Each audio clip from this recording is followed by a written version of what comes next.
Hey everyone, Carl here with Littleroot Lessons, bringing you another deep dive this week.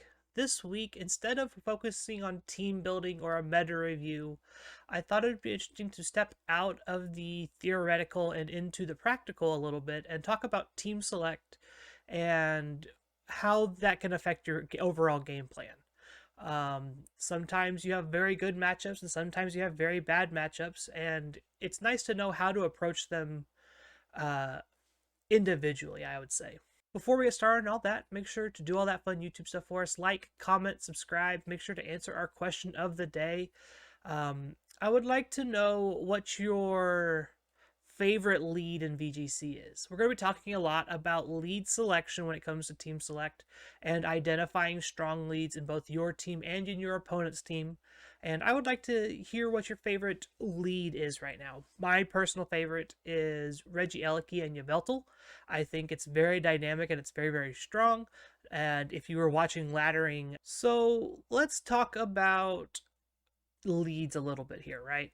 So picking your leads and having strong leads is probably the big step in team select that a lot of people tend to maybe gloss over a little bit. You think, yeah, everybody thinks it's easy because you build your team with certain things in mind. Let's take this one for example, this dual weather Kyogre Sun team here.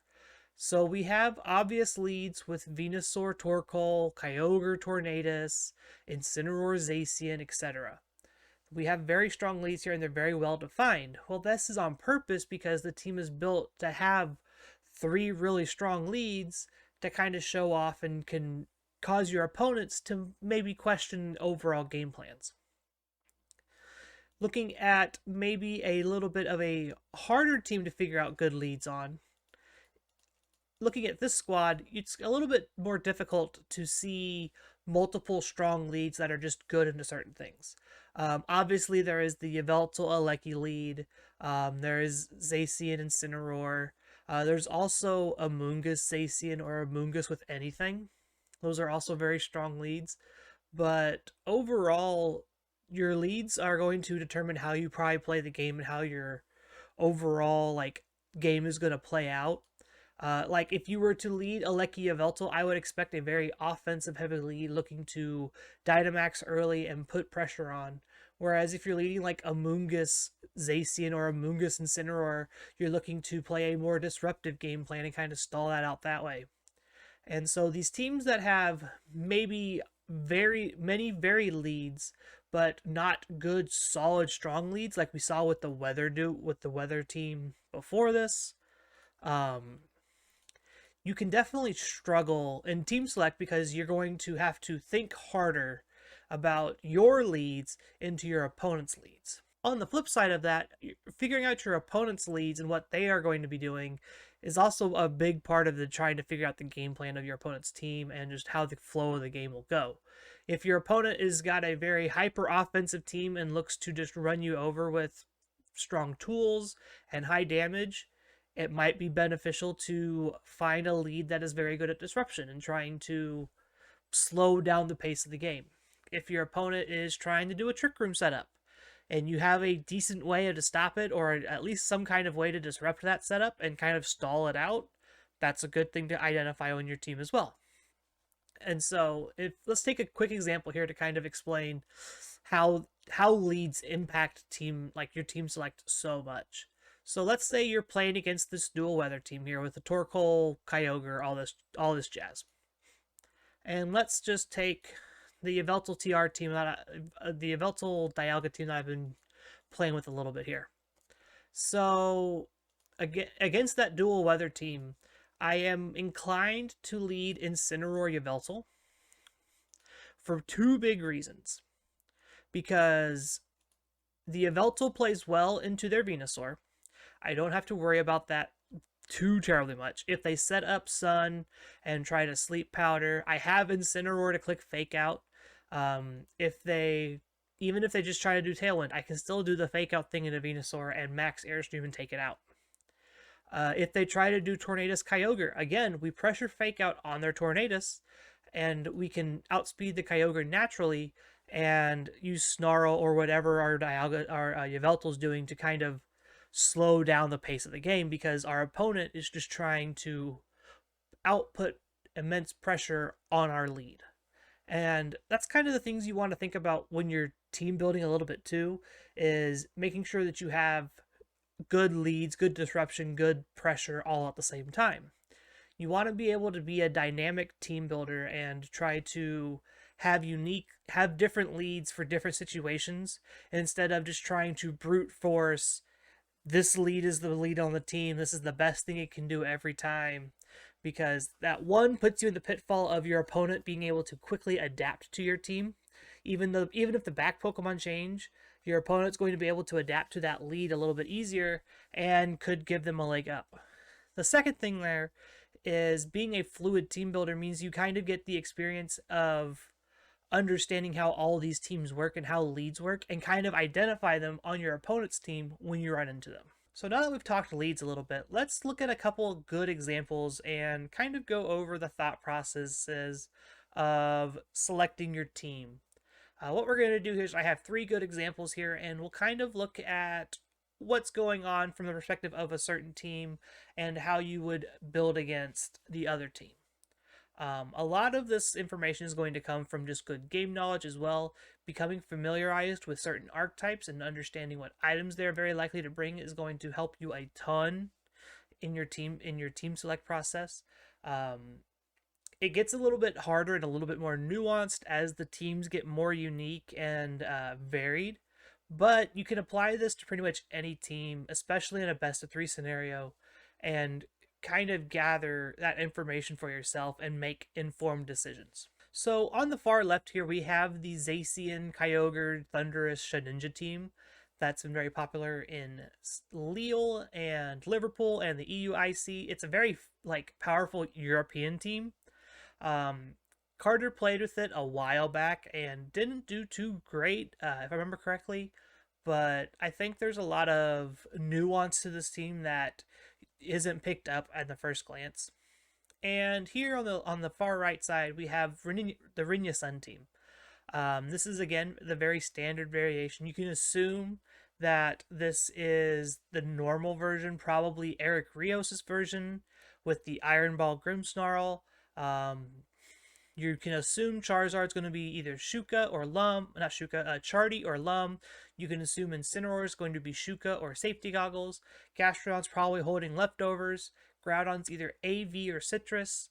And the Zacian obviously is carrying the Rusted Sword.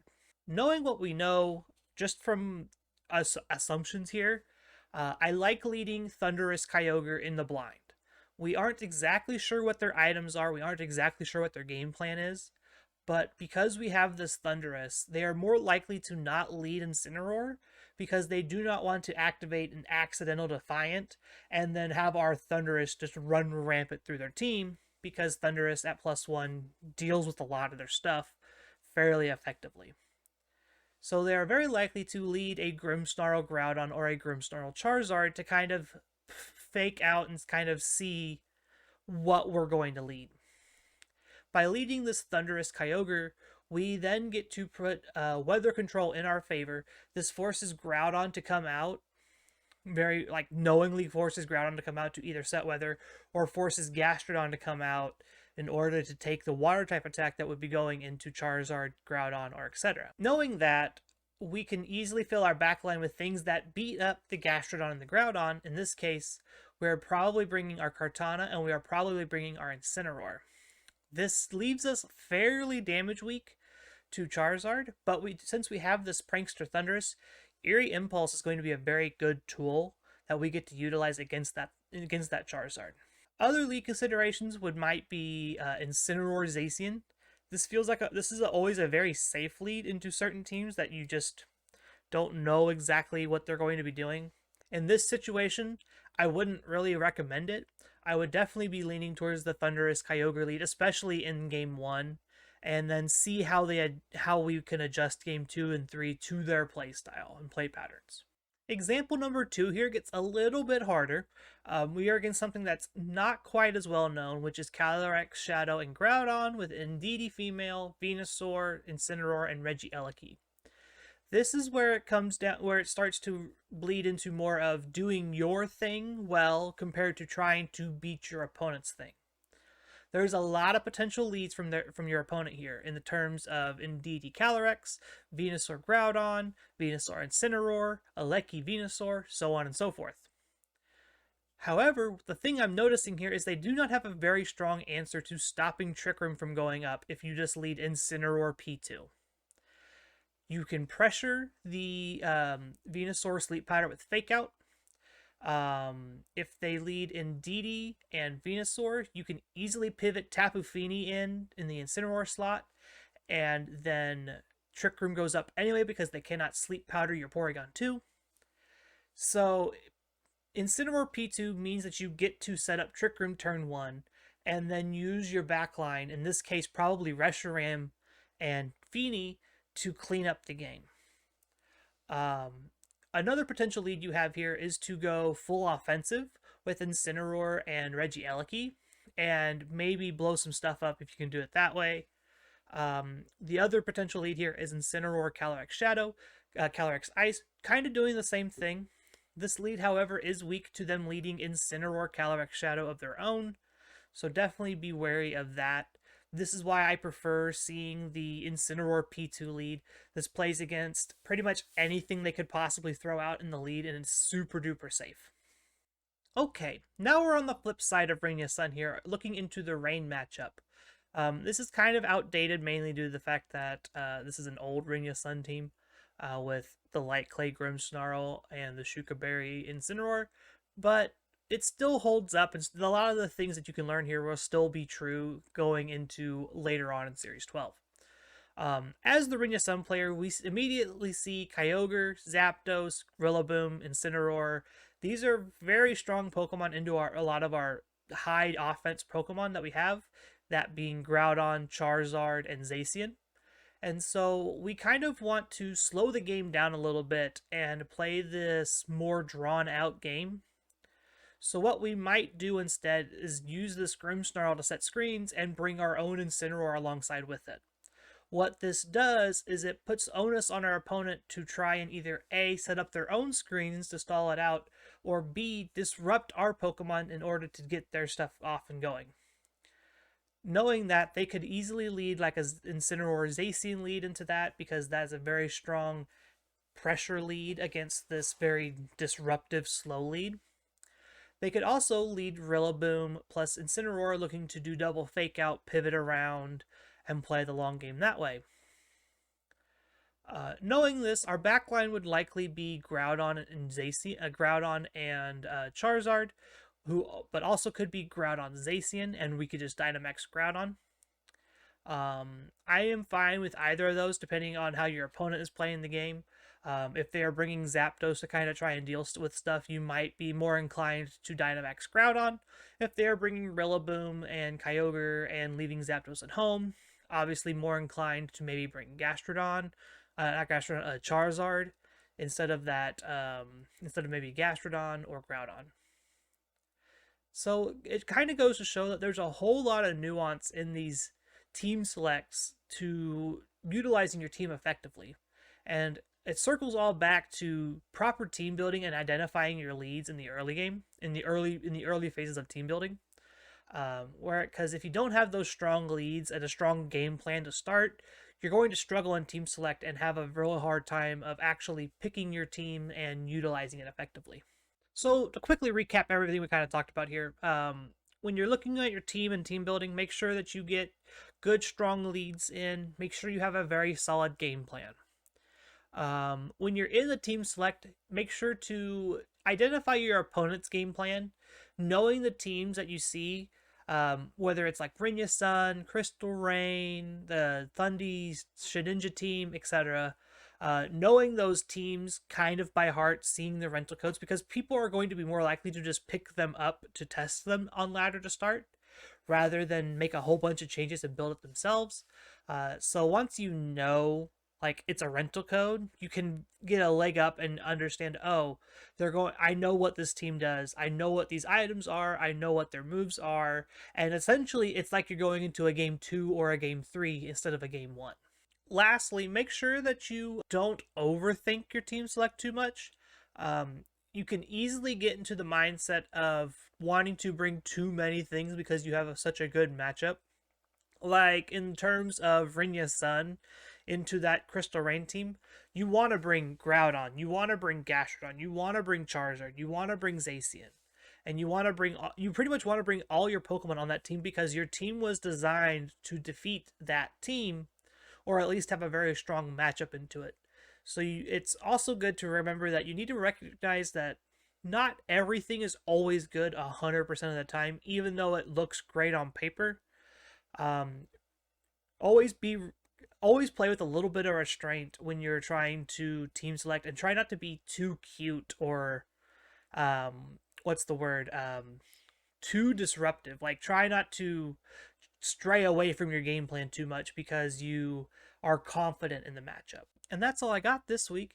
I hope this divergence from just team building aspects is a nice little change of pace for y'all. With Milwaukee coming up and NAIC, I think in like a week after that, definitely thought that maybe looking at team select instead of team building would be a more proper deep dive video. Again, make sure to do all that fun YouTube stuff for us. Like, comment, subscribe, hit the bell for notifications for when new videos go live. We put videos up every Monday, Wednesday, Friday, and Sunday. Definitely go check out the laddering video. I worked really hard on trying to get that team built in time, and I put a lot of effort into that, and I hope you all will bear with me as I grind through Great Ball on laddering for the next couple weeks.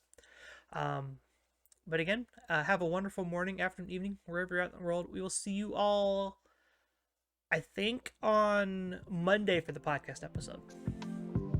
Bye, everyone.